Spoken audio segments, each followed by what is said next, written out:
Khandesh special कणण्याची भाकरी आणि सोबत झणझणीत शेंगदाण्याची चटणी. कणण्याच्या भाकरीसाठी 3 चमचे ज्वारीचे पीठ आणि 1 चमचा कणण्याचे पीठ घेतले आहे. कणण्याचे पीठ म्हणजे अख्खी उडीद चिमूटभर मेथ्या घालून दळून आणायचे. चवीपुरते मीठ घालूया, मिक्स करून घेऊया आणि गरम पाणी घालून मळून घ्यायचे आहे. गरम पाण्यामुळे भाकरी मऊ आणि लुसलुशीत होते. छोटे छोटे गोळे करून घेऊया आणि भाकरी आपल्याला थापून घ्यायची आहे. तर अशी ही कणण्याची भाकरी अतिशय पौष्टिक असते.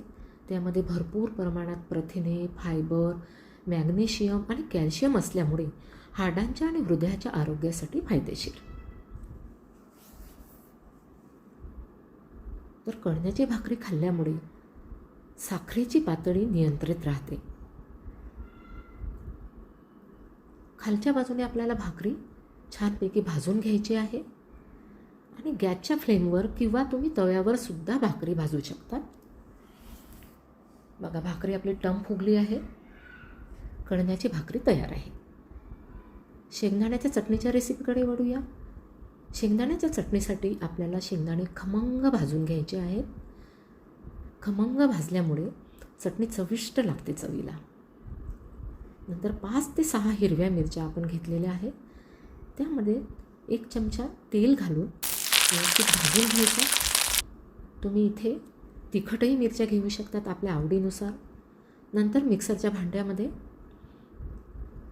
शेंगदाणे, मिरच्या, 5 ते 6 लसणाच्या पाकळ्या, कोथिंबीर, चवीपुरते मीठ आणि थोडे पाणी घालून चटणी वाटून घेऊया. आपली चटणी तयार आहे. तडका देऊया. तडक्यासाठी मी कच्च्या घाणीचे शेंगदाण्याचे तेल घेतले आहे. तेल छान गरम झाले की मोहरी तडकली की गॅस बंद करूया.